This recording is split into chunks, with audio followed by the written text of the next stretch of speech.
Origen. En octubre del 2016 nace la Asociación Mexicana en Psicología Jurídica y Derecho Penal, ASE.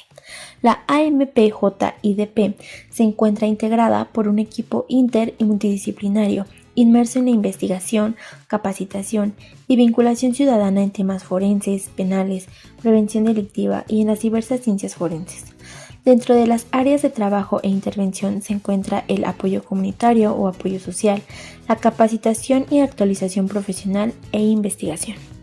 El eje comunitario y apoyo social se encuentra focalizado en la población, en brindar prevención y atención a personas víctimas de cualquier tipo de violencia.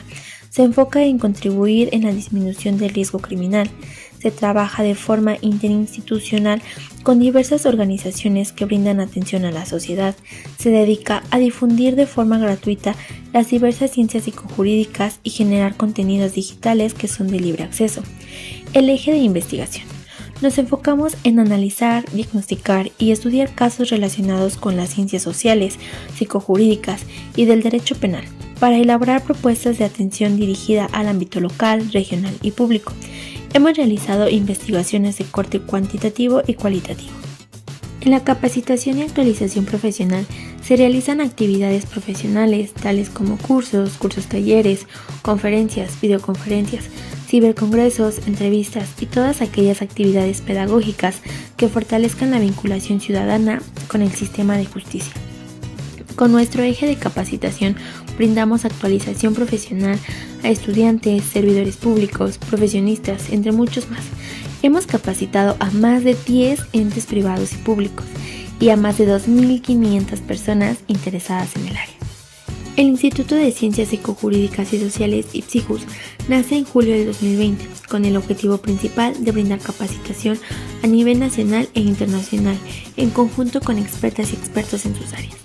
La misión es colaborar en la formación integral de profesionales en el área psicojurídicas y sociales mediante la actualización, especialización y capacitación a través de un servicio educativo nacional e internacional de calidad. La visión es proporcionar una oferta educativa de vanguardia donde sus programas son acreditados y reconocidos por la alta calidad que conllevan. En el Instituto de Ciencias Psicojurídicas y Sociales contamos con cursos, talleres, videoconferencias, diplomados, especialidades y a corto plazo maestrías. Para nosotros es un placer que formes parte de la AMPJIDP e IPSIJUS, así que sean todas y todos bienvenidas y bienvenidos.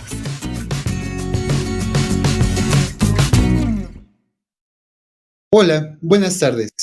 Bienvenidos sean todas y todas a esta conferencia.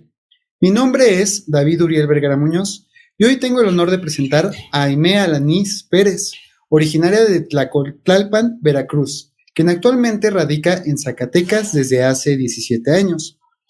Ella es licenciada en Psicología por la Universidad Veracruzana, tiene una especialidad en Desarrollo Humano, una especialidad en Terapia Familiar Sistemática y 7 años de formación en Psicoanálisis Lacaniano.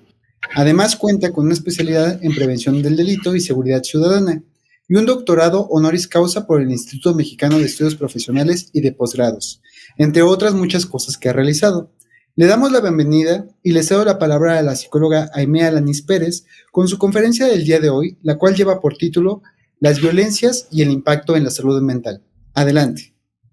Hola, ¿qué tal? Buenas tardes. Muchas gracias, David Uriel, por la presentación. Y bien, pues vamos a dar inicio a esto que se llama las violencias y el impacto en la salud mental.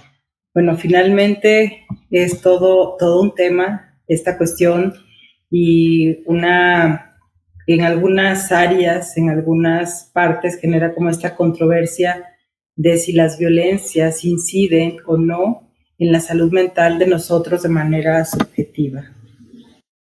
Empecemos por el término que nos marca salud mental, la Organización Mundial de la Salud, que dice que principalmente, ¿no? ¿Qué es la salud mental? Pues es un estado de bienestar en el cual cada individuo desarrolla al máximo su potencial para poder afrontar las tensiones en la vida y puede trabajar de manera productiva, fructífera y puede aportar algo a su comunidad, ¿no? En general, esto es así como a grosso modo, como una definición muy sencilla y simple de lo que es la salud mental, que tiene que ver principalmente con el bienestar de nosotros como sujetos, ¿no? Y la salud mental pues tiene muchas aristas. Cuando hablamos de bienestar es de verdad de manera subjetiva cada uno de nosotros también pensar y analizar nuestro bienestar, en qué invertimos nosotros día a día en nuestro bienestar de la salud mental, cuánto invertimos en ello, si hacemos un análisis hasta financiero de nuestras compras, de nuestros gastos, el poder checar ahí en qué estamos invirtiendo más, en taquitos, en terapia o en qué. Una de las cosas sumamente importante y diferentes enfoques teóricos hablan de esto, ¿no? Y vamos a ver lo que dice la UNICEF, que principalmente en los estudios que la UNICEF ha llevado a cabo, por ejemplo, Fernando González nos explica que la violencia en la crianza tiene un profundo impacto en las niñas, niños y adolescentes. Los castigos físicos, psicológicos, en los primeros años de vida, pues sin duda deja una huella en su desarrollo emocional, cognitivo. Y pues como hemos visto, no solo en México, sino en América Latina, tenemos muy normalizada la crianza precisamente a través de métodos de castigos, a través de la coerción, a través de la intimidación, y de alguna manera vamos viendo estas cuestiones, ¿no? Que hoy en día seguramente ustedes también han escuchado a alguien decir hoy en día que dicen más vale una nalgada a tiempo, o a mí me dieron nalgadas y aquí estoy y estoy bien emocionalmente, ¿no? Yo les digo, sí, cuántos divorcios llevas y cómo está tu vida personal, social, etcétera, ¿no? A veces a los adultos nos cuesta mucho ver todo este contexto de manera general. ¿Por qué? Porque los adultos estamos en este término que me encanta para definir muy bien esto que les venía diciendo, lo que es el adultocentrismo. El adultocentrismo es un concepto sociológico que se refiere principalmente a que los adultos nos ponemos por encima de los infantes y adolescentes. Es decir, nuestro discurso general como adultos es invisibilizar a las infancias y el decir que nosotros que tenemos el poder, la sabiduría, el privilegio de ser escuchados primero como adultos antes que las niñas, niños y adolescentes, ¿no? Y entonces justamente hoy en día es importante que al trabajar con las infancias, con adolescentes, con jóvenes, pues podamos de verdad tener nosotros una perspectiva de las infancias y quitar esta perspectiva totalmente adultocentrista, ¿no? Que quiere decir que yo como adulto soy el sujeto del supuesto saber y el que tengo siempre la razón. Para Pérez Pinzón y Pérez Castro en el 2016, aquí es bien súper interesante, ¿no? Ellos dicen que el nacimiento de toda conducta antisocial está íntimamente relacionada principalmente con dos fenómenos muy interesantes. Por un lado, la insatisfacción de las necesidades que tiene un sujeto en sus primeros años de vida, como es atención, seguridad, dependencia, la interacción que tiene con su entorno y las experiencias que va teniendo. Y por otro lado, la imposibilidad de llevar ciertas tareas en su desarrollo como aspectos propios de su rol, como el establecimiento de nuevas interacciones, adquisición de patrones de conductas, atención y preparación para el futuro, ¿no? Justamente ahorita en este contexto, pues analiza muchas estas cuestiones de que pareciera que hay una carencia de una preparación al futuro, a un proyecto de vida que se vive en este mundo donde estamos basados principalmente por la inmediatez, que precisamente los gadgets, la tecnología nos hace estar siempre en el aquí, en el ahora, en el corriendo, ¿no? Entonces justamente las niñas en ambientes sociales de alguna manera deficientes para su proceso de formación, pues son los que pueden ser proclives a generar un riesgo a que tengan conductas anómicas, delincuenciales, ¿no? Entonces, aquí es de suma importancia nosotros el poder visibilizar esto para poder tomar cartas en el asunto. Hablando de violencias, ¿no? Las violencias que nosotros podemos observar que hay varias, pero vamos a manejar ahorita las principales que sufren las niñas, niños en su etapa temprana, en sus primeros años de vida. La violencia física, que es algo que la mayoría tiene como muy identificado, ¿no? Que es todo maltrato físico, un acto infligido por sus cuidadores y que causan precisamente un daño físico real, ¿no?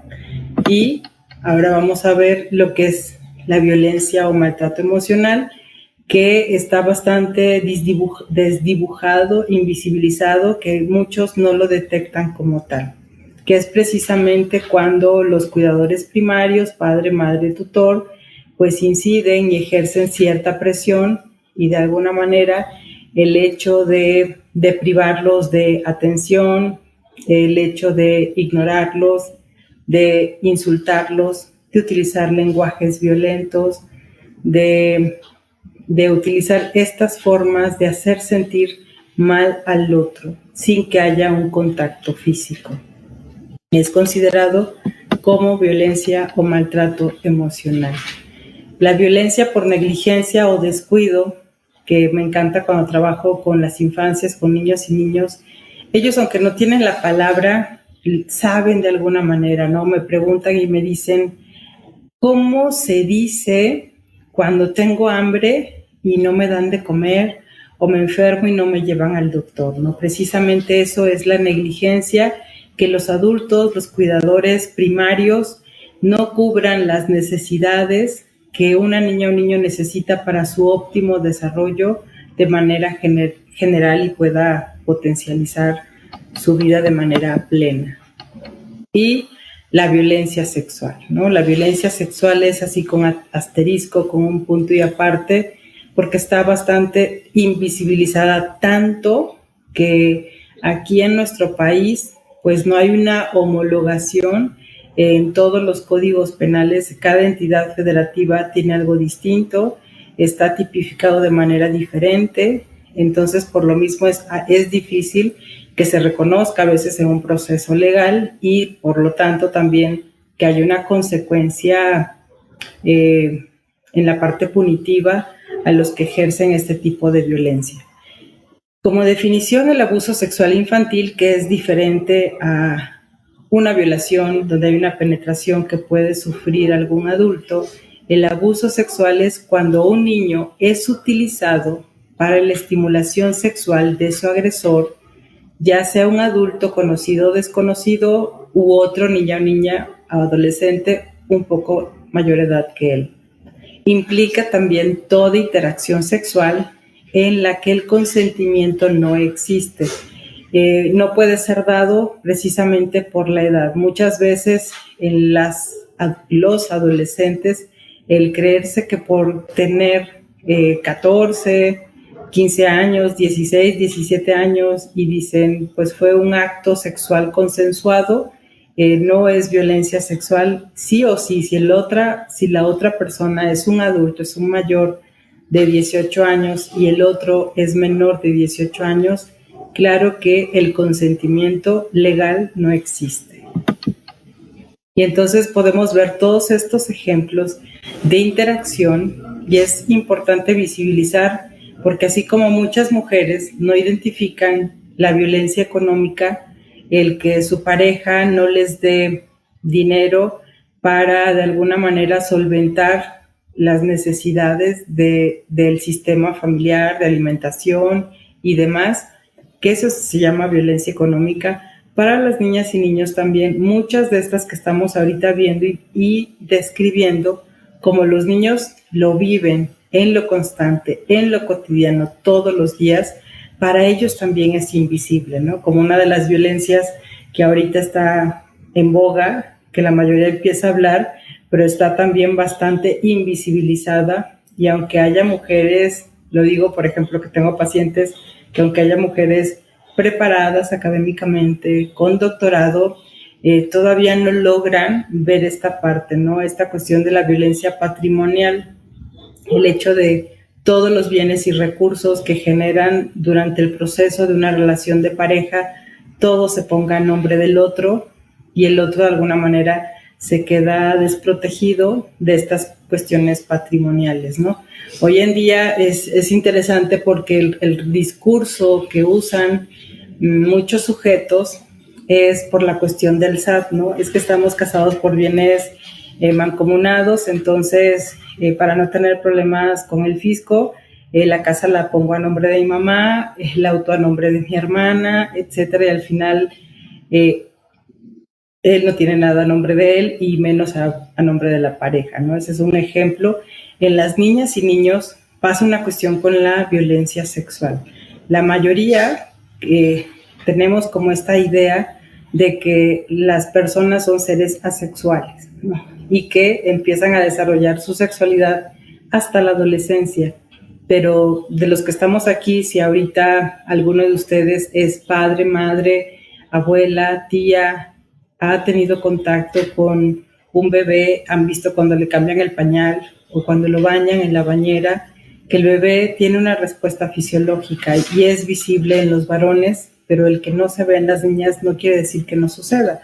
Los niños tienen una erección, tienen una respuesta fisiológica ante el roce del contacto, el frotamiento del cuerpo, cuando lo están bañando con una esponjita. De alguna manera hay una respuesta fisiológica y el cuerpo siente placer sexual sin tener todavía esa connotación, ese término de placer sexual. Y así es como la mayoría de las niñas y niños son abusados sexualmente. Las estadísticas nos dicen que el 90% de los agresores sexuales son cercanos al sistema familiar, o sea, es el tío, el 60%, la mayoría de los agresores es el padrastro, es el papá biológico, es el abuelo, es el tío, es el primo, el hermano mayor. Y el otro 10% viene siendo ya sea un docente, un entrenador de algún deporte, un líder religioso. Entonces, finalmente, el primer abuso es el abuso de confianza, porque son puros adultos cercanos en las que una niña o un niño confía. Y entonces es a través de un juego, nunca es de forma violenta, siempre es a través de un juego. Los niños empiezan a sentir esta sensación placentera y de alguna manera no tienen identificado eso como una violencia. Y generalmente las niñas y niños que son abusados sexualmente, el abuso sexual, a diferencia de una violencia sexual que puede sufrir un adulto, que puede ocurrir de forma violenta en una sola vez, en las infancias ocurre por años, 2, 3, 4 años, hasta que los niños empiezan a crecer y empiezan a tener una idea y una conciencia de que ese acto no está bien. Ese juego con el abuelo ya empiezo a ver en la escuela que no es lo que tiene que ser, ¿no? Y empiezan, pues ahí vamos a ver justamente este tipo de violencia, las implicaciones en la salud mental. Pero ¿cuáles son estas interacciones que las niñas y niños pueden tener y no pueden detectar como una forma de violentar su sexualidad, como el manoseo, el frotamiento, contactos, besos sexuales, coito interfemoral, frotamiento entre los muslos, penetración sexual o su intento por vía vaginal, anal, bucal, en tratar de introducirle objetos, exhibirle el cuerpo desnudo de un adulto que le muestre su cuerpo, o hacer que ellos muestren su cuerpo, actitudes intrusivas, sexualizadas, hacerles comentarios lascivos, indagaciones inadecuadas sobre su vida sexual, si tienen una vida sexual activa, si se excitan, etc. El mostrarle pornografía a una niña, niño o adolescente también es considerado abuso sexual infantil. El incitar a que entre pares, entre niñas y niños o adolescentes tengan interacción sexual, el tomarles fotografías, videos, si su consentimiento, son otras de las formas en las que se puede violentar la sexualidad de una niña, niño o adolescente. Y como les digo, son de estas conductas que van normalizando y que además en mi práctica por más de 25 años trabajando con niñas, niños y adolescentes en distintos espacios, pues hay un patrón. Las niñas y niños que son violentados sexualmente y en las otras violencias también tienden a reproducir este tipo de conductas de manera espontánea y natural. Por ejemplo, hace algunos años, trabajando en algún colegio, la maestra de primer grado llega muy preocupada a mi oficina y me dice: mis niñas pidieron permiso para ir al baño. Como se demoraron, fui a buscarlas al baño y al entrar al baño encuentro que estaban teniendo sexo oral. Me dice: ¿qué hago? ¿No? Y le dije: bueno, no les diga nada de entrada, no le empiece a regañar, a culpabilizar, a introyectar ideas negativas referente a el acto, ¿no? Le dije: no, solamente dígale que venga a mi oficina, que quiero hablar con ellas. Y las niñas, pues de 6 años, pequeñitas, llegaron y empezamos a jugar en mi oficina cuando trabajo con pequeños, con edad escolar y preescolar, pues siempre tengo juguetes, peluches, colores, crayolas. Y las niñas empezaron a interactuar, empezaron a jugar, a pintar, y de verdad cuando las niñas estaban en un ambiente pleno de confianza, les pregunté: ¿qué estaban haciendo en el baño? Y ellas con toda naturalidad me dijeron: estábamos jugando. Y le dije: ¿y quién les enseñó este juego?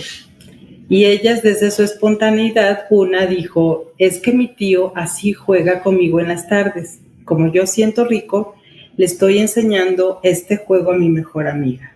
Entonces, de alguna manera, las niñas y niños que son violentados tienden así a reproducir desde su inocencia, desde solamente la mera sensación de placer de algo que estoy experimentando, van reproduciendo ese tipo de conductas.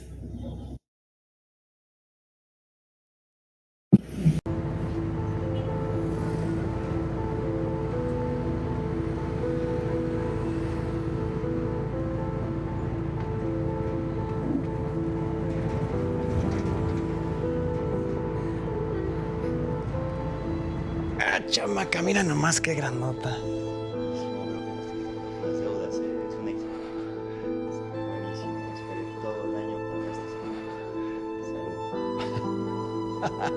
Qué contenta está, le gusta lo que hago. Vamos a ver. Wow. No quiero. Soy tu tío, no pasa nada. Ayúdame.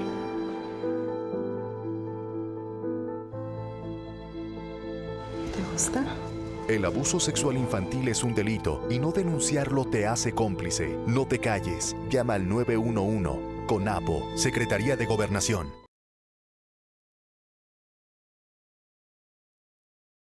Bien, pues como podemos ver, no todos los agresores son hombres, también hay agresores mujeres, y no todas las víctimas son niñas, también hay víctimas niños, y las estadísticas actualmente nos dicen que el promedio más alto en el abuso sexual infantil es en la adolescencia, estamos hablando de los 12 a los 15 años.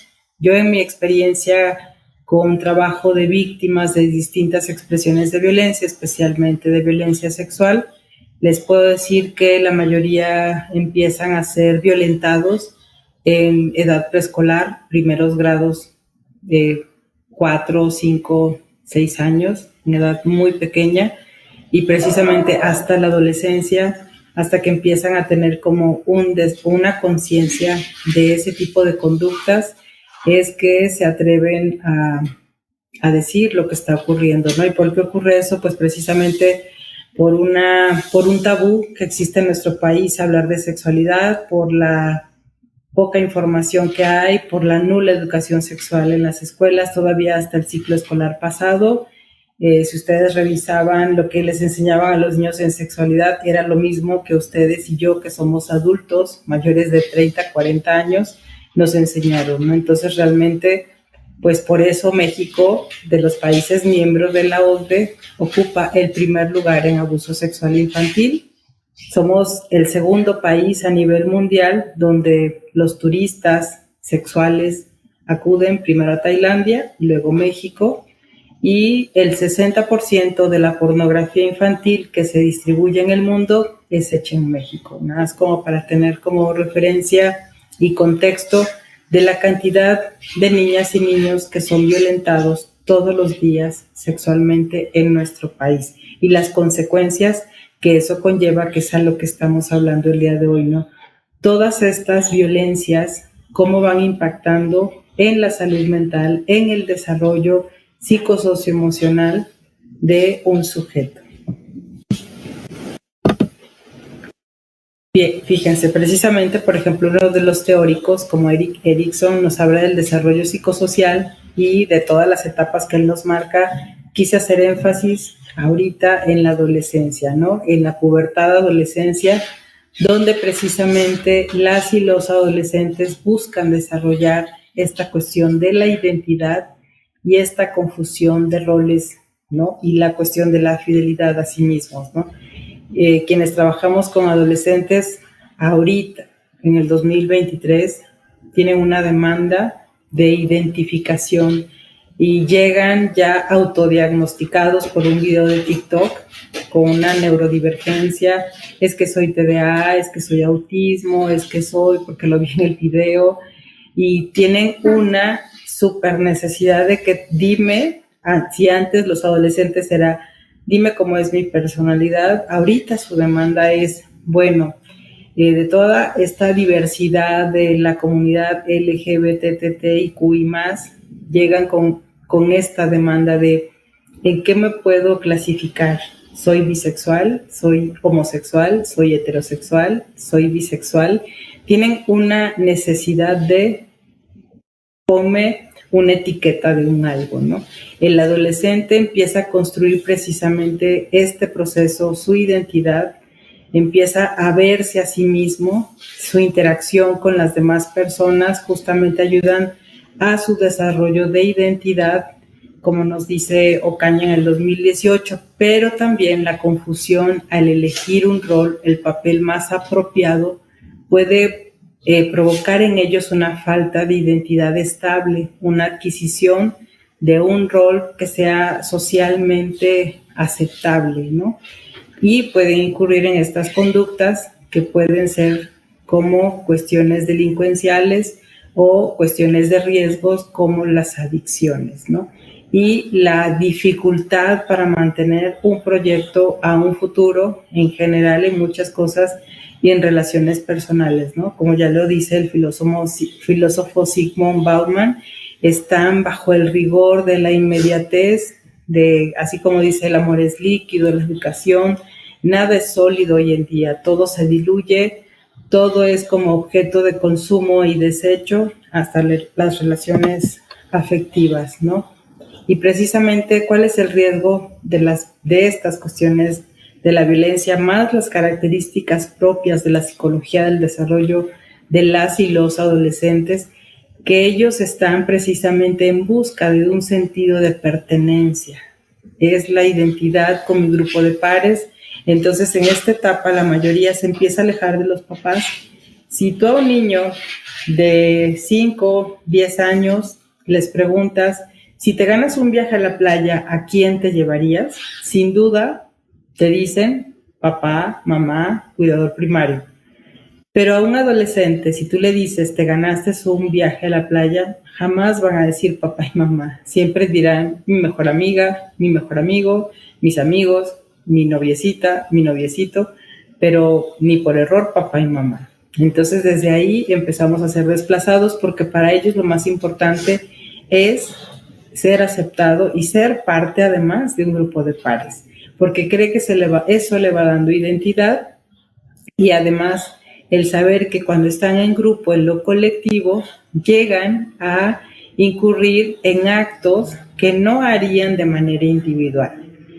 Otra de las características es el reto a la autoridad, el desafiar las reglas, el dormir mucho, el ser desorganizados, el ser torpes corporalmente. Yo siempre les digo, es que imagínense, además ustedes han visto, los adolescentes de pronto están en un tamaño puberto, estancado, 10, 11, 12 años, y de pronto crece muchísimo, ¿no? Y entonces el cuerpo tiene otra dimensión corporal y son torpes porque lo que ellos ya tenían en su coordinación motriz gruesa, motriz fina para tomar un objeto, ¿no? Tomar un vaso de agua, ya tenían la coordinación del movimiento y coordinación ojo-mano para tocar un vaso con agua y tomar el agua.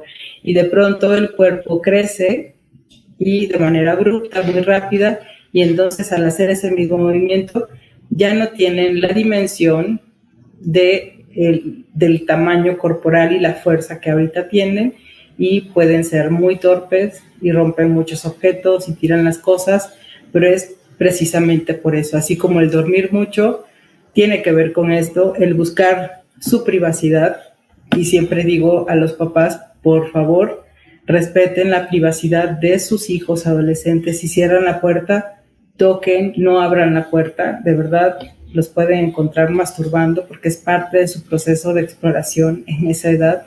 Entonces, ser respetuosos con su espacio privado. ¿En dónde está el riesgo? Justamente con nuestras y nuestros adolescentes, con estas características propias que tiene la psicología, que nos describe la psicología del desarrollo, pues que justamente los grupos delincuenciales organizados que existen en nuestro país, ¿qué es lo que hace al adolescente? Le da sentido de pertenencia, le da autoridad, le da sobre todo identidad y poder, y dinero y armas. Entonces, la verdad que estamos luchando con algo bastante complejo y difícil, como uno de los riesgos, ya no en la salud mental, pero sí uno de los riesgos de seguridad en la que viven nuestras y nuestros adolescentes, precisamente en un contexto actual como en el que estamos de violencias. ¿Cuál es el contexto actual que tenemos? Como vimos anteriormente, las distintas expresiones de violencia que pueden sufrir las niñas y niños, como es física, psicológica, social, escolar, porque también en las escuelas hay mucha violencia, el famoso bullying o acoso escolar, la social, el que lo segreguen, lo discriminen, la económica, la patrimonial, política, sexual. Son estas violencias que estamos en este contexto hoy 2023 aquí en México.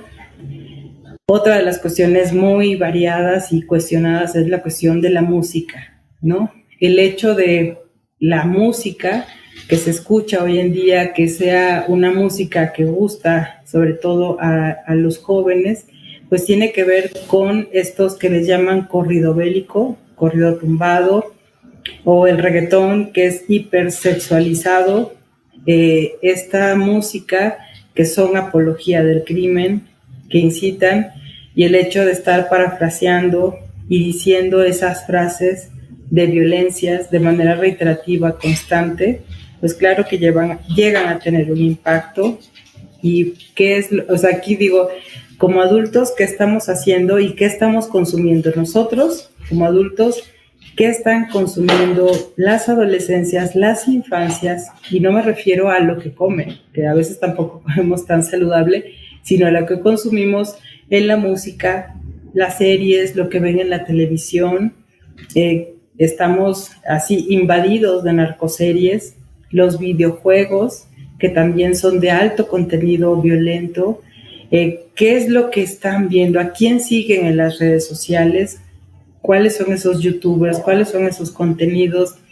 Esos influencers, esta infodemia en la que estamos, con este exceso de información que desde que uno se despierta y ve las notificaciones, pues estamos llenos de malas noticias y muchas situaciones en las que estamos, ¿no? Y por otro lado, pues hoy, lamentable en México, 2023, pues impera esto que se llama la narcocultura, ¿no? Esta normalización a la violencia que tiene que ver con el crimen organizado, y lo vemos socialmente aceptado, como el hecho de que las niñas para su fiesta de 15 años pidan la temática de la buchona, de que los niños, ahora que viene Halloween y Día de Muerto, se disfracen de sicarios, que en lugar de colgar la brujita y fantasmita, cuelguen afuera de sus casas objetos emulando y simulando cuerpos envueltos, cosas así, ¿no? Que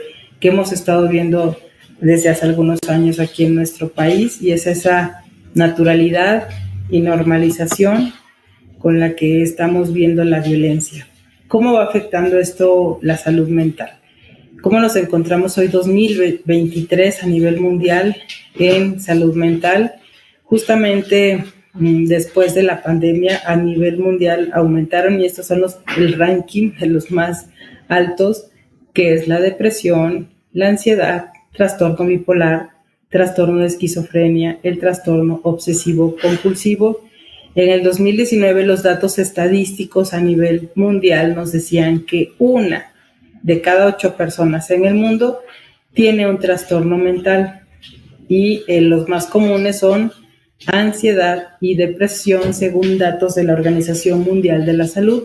En este 2023 nos dice que en México se registró, según el registro de la Secretaría de Salud, nos dice que hubieron, vamos a ver, en el 2020 84.393 nuevos casos, pero en el 2021 fueron 104.719 y en el 2022 131.454 nuevos casos, ¿no? Entonces, como vemos, va aumentando muchísimo estos datos que aquí vemos, ¿no? Y por otro lado, en Zacatecas, las enfermedades mentales más comunes, según la Secretaría de Salud del Estado de Zacatecas, son depresión, ansiedad y el abuso de sustancias toxicómanas.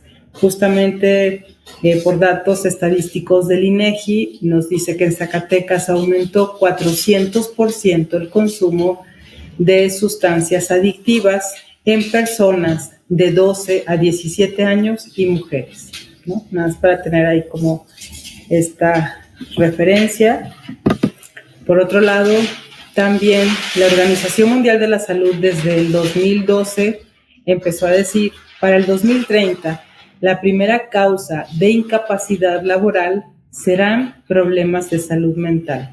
Actualmente, la situación de pospandemia, hoy en el 2023, hemos visto un alarmante crecimiento en los problemas de salud mental. Eso que se pronosticaba para un 2030, pues ya lo estamos viendo en un 2023 con altos índices de este tipo de situación. Y fíjense, por otro lado, aquí en el estado de Zacatecas, durante la pandemia, la violencia familiar aumentó 117%.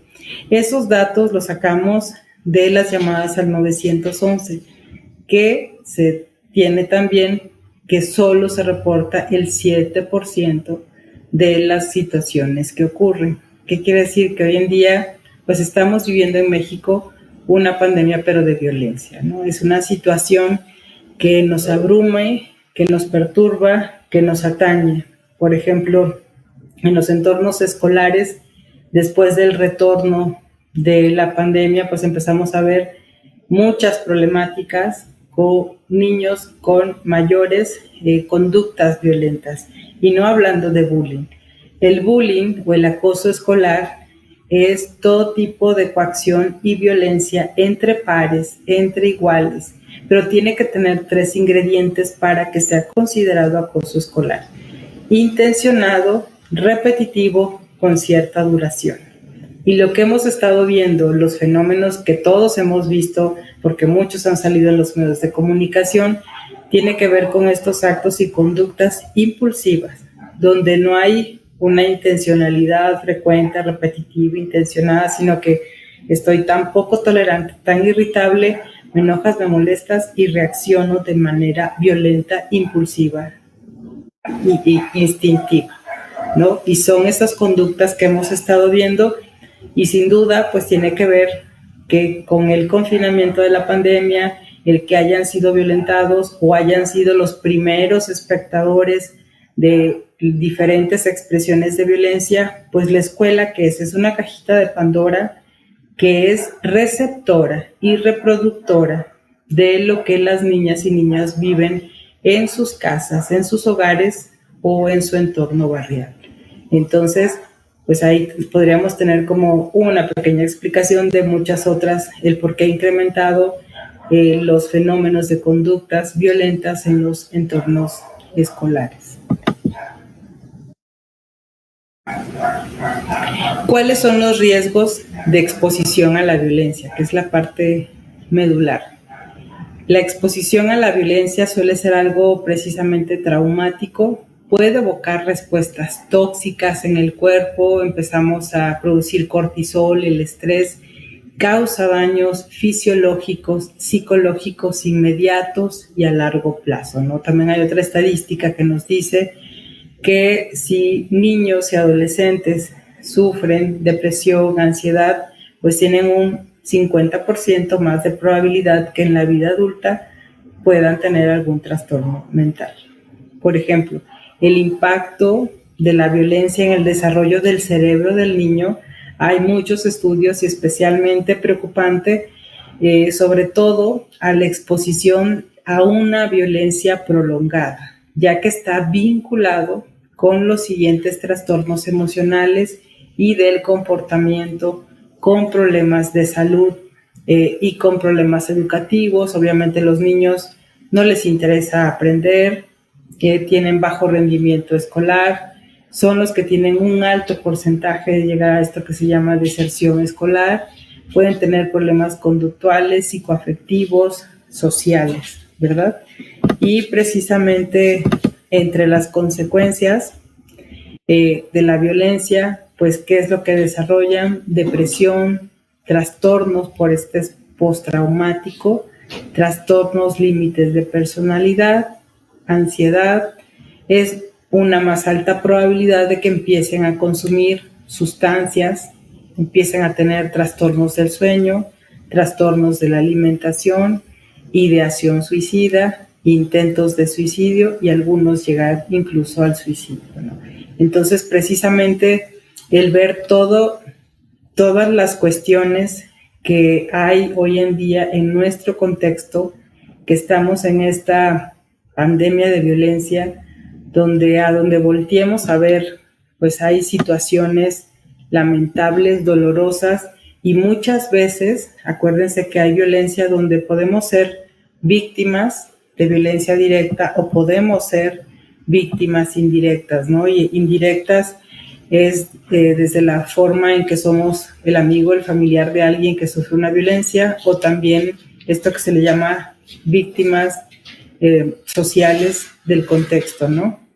Veía en las noticias la semana pasada que hay en el Estado de México 2 adolescentes de 13 años al salir de la escuela fueron atacadas, violentadas sexualmente y una murió al instante y otra logró escapar, ¿no?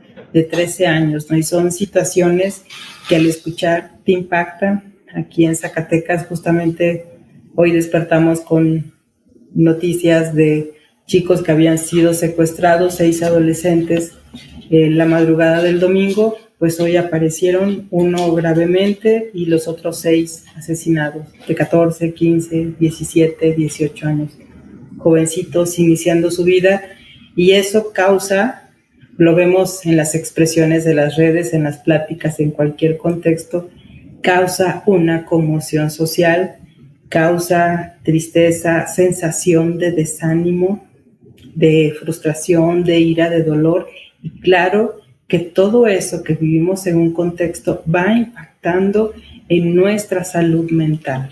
Es imposible no ser trastocados por este contexto y por estas circunstancias que nos van tocando vivir.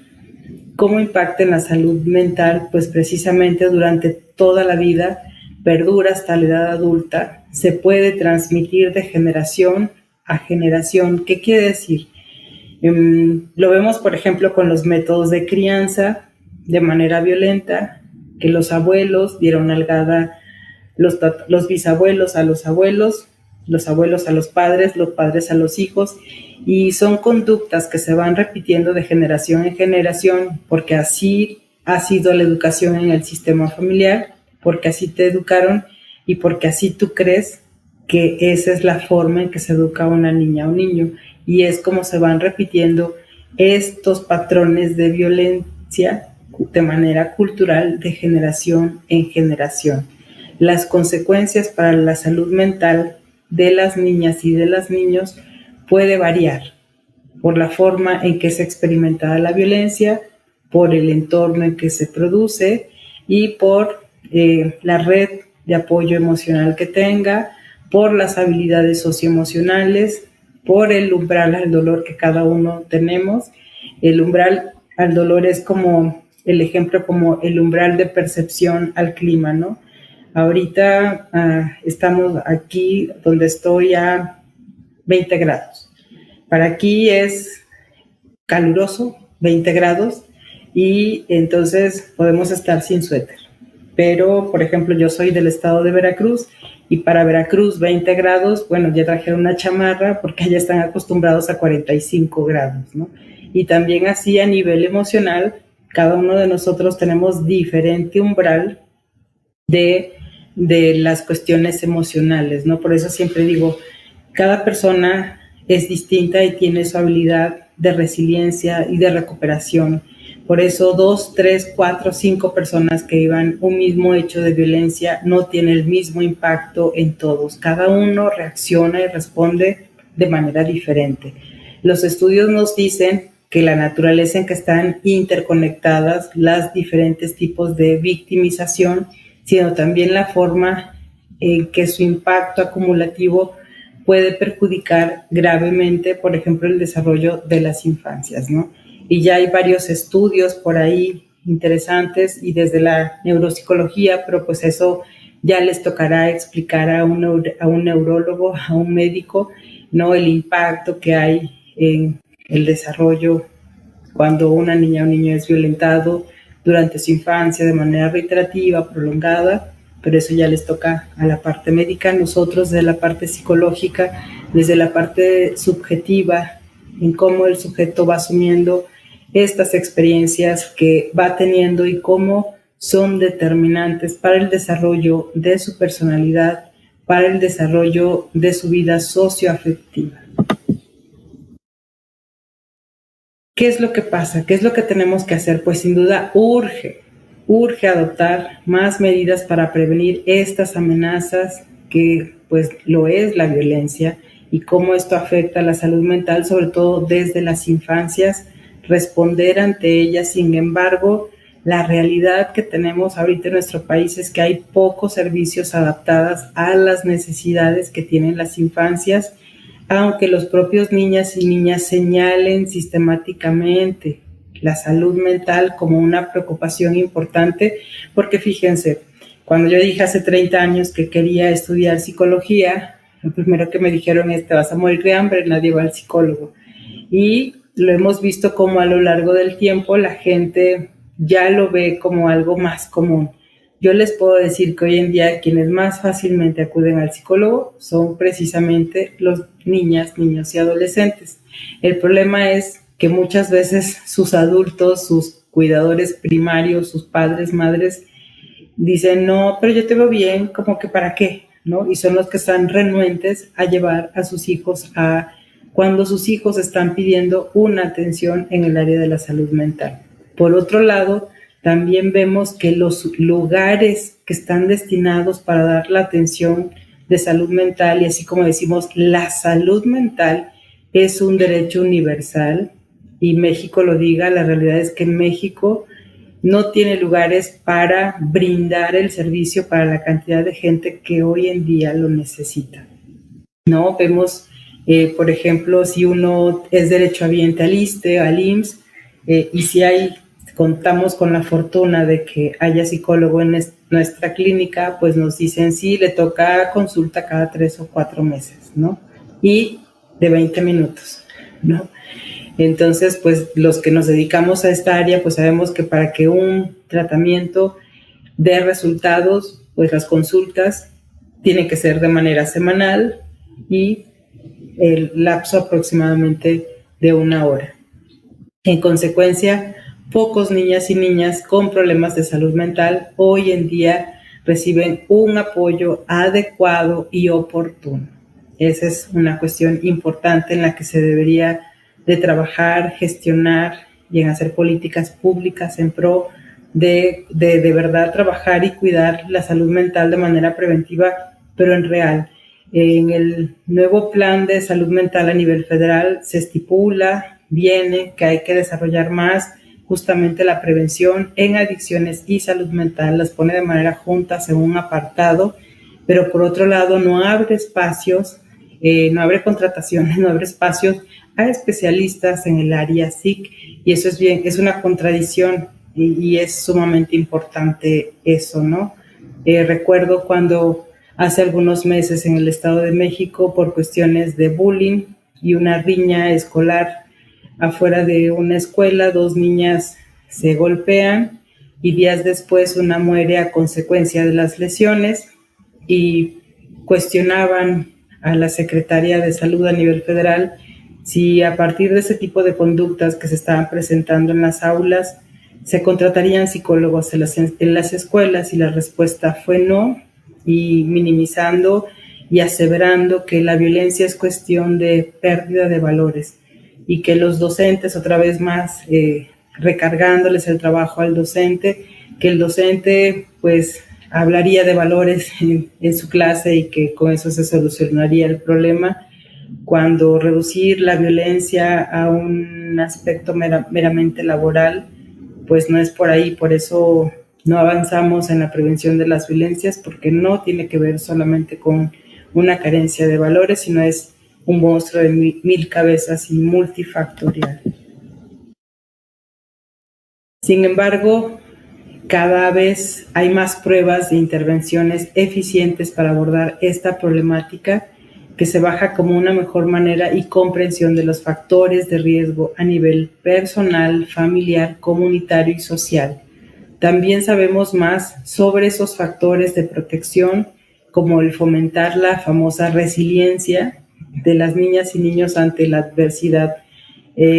A partir de la pandemia del COVID, que se empezaron a hablar de las habilidades socioemocionales, que se empezó a hablar de la resiliencia. ¿Y qué es la resiliencia? ¿No? Pues esa capacidad que tenemos todos los seres humanos de afrontar las situaciones adversas y de seguir de pie. Entonces, ¿qué quiere decir? Que de alguna manera hoy en día todos somos resilientes, solamente que no sabíamos que existía esa palabra y que tenía un nombre, ¿no?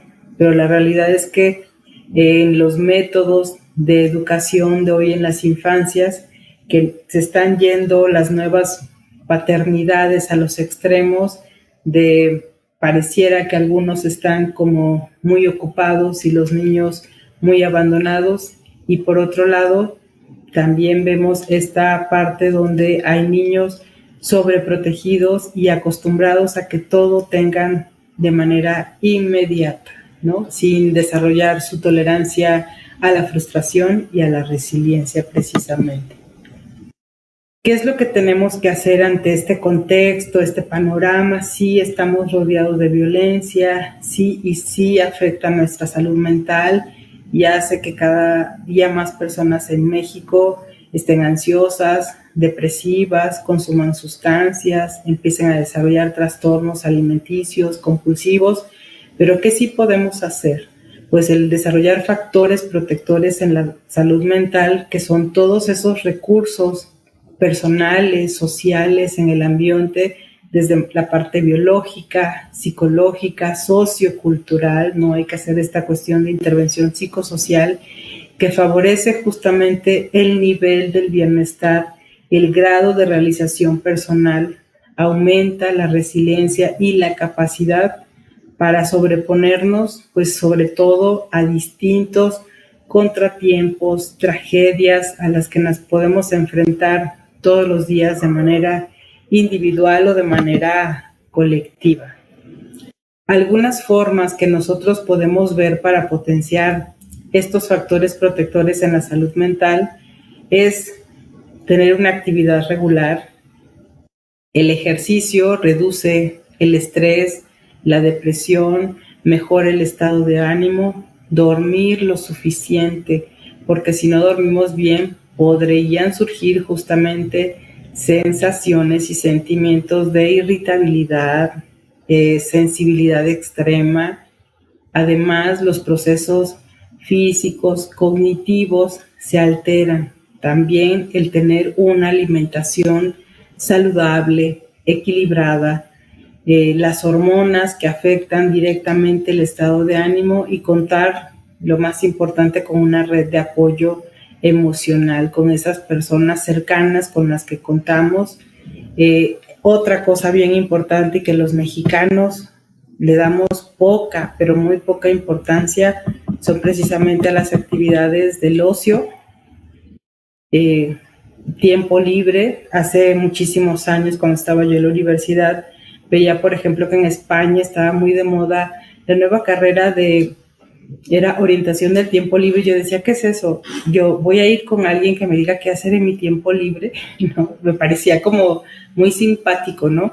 Pero la realidad lo vemos que hay muchos adultos mayores que no se jubilan porque no tienen un proyecto de vida, y es que ¿qué voy a hacer con mi tiempo libre, no? Y vemos que muchos empiezan a somatizar, enferman y se mueren al final después de llegar a su etapa productiva laboral, ¿no? Entonces, de verdad, empezar a cambiarnos el chip y el darnos el permiso de tener un tiempo libre y de ocio que me permita tomar una pausa para estar en contacto con los demás, en actividades que sean gratificantes intelectualmente, que ayudan precisamente a que nosotros de manera subjetiva nos empecemos a sentir realizados personalmente, tener este descanso activo y con crecimiento personal, establecer rutinas organizadas, con disciplina, que justamente eso eliminan la sensación de desorden e inseguridad.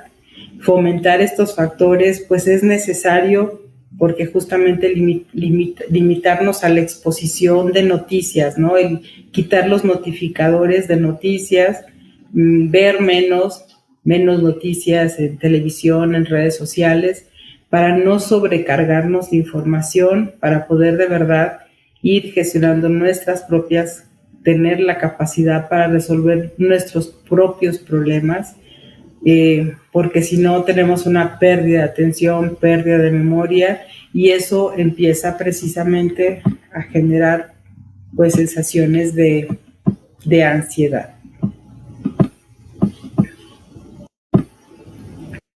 Y bueno, otra de las cuestiones que yo considero sumamente importante, pues tiene que ver con esto que vemos, ¿no? El fomentar y desarrollar en todos, desde las infancias y en nuestra etapa adulta, sin duda también, pues este desarrollo de habilidades socioemocionales, que no son más que una serie de herramientas que nos permiten poder entendernos a nosotros mismos, reconocernos y a partir de ahí poder regular nuestras emociones, nuestra forma de sentir, y podríamos entonces empezar a mostrar empatía con los demás, a establecer relaciones interpersonales positivas, tomemos más decisiones responsables y poder tener estas metas, ¿no? Pues de mi parte es todo. Agradezco muchísimo su atención, el haber estado aquí y de verdad el visibilizar, el poder hacer esta conexión y el reconocer y darnos cuenta de cómo las violencias que sufrimos desde la primera infancia y que en nuestra vida adulta y de manera social y contextual están ocurriendo todos los días y que podemos sufrirlas de manera directa, indirecta, sí o sí, y impactan, inciden en nuestra salud mental. Y que es bien importante nosotros, como ya los que estamos aquí adultos, sujetos responsables, pues poder desarrollar esos factores protectores y cuidar nuestra salud mental, nuestra y de los próximos. Pues dejo ahí mis datos, mi correo electrónico, aimealanis@gmail.com, y mi número telefónico 492-102-9109. Pues muchísimas gracias y buenas tardes. Muchísimas gracias a usted, psicóloga Aime, por esta información tan clara, tan puntual, con tantos ejemplos que nos dio. Yo creo que a todos nos ha quedado muy claro lo que nos decía, ¿no? Y sobre todo el elemento gráfico, siempre es importante y ayuda mucho a entender las problemáticas de las que estamos tratando. Entonces, muchas gracias por su tiempo a usted, muchas gracias a todos los que nos siguen en redes sociales. Nada más, para finalizar la conferencia del día de hoy, recordarles que si quieren una constancia de esta conferencia, tiene un costo de recuperación de 300 pesos mexicanos o $15. Para obtener la constancia, es necesario que se pongan en contacto a través de WhatsApp al siguiente número que les voy a compartir. El número es el siguiente, que es el de la asociación.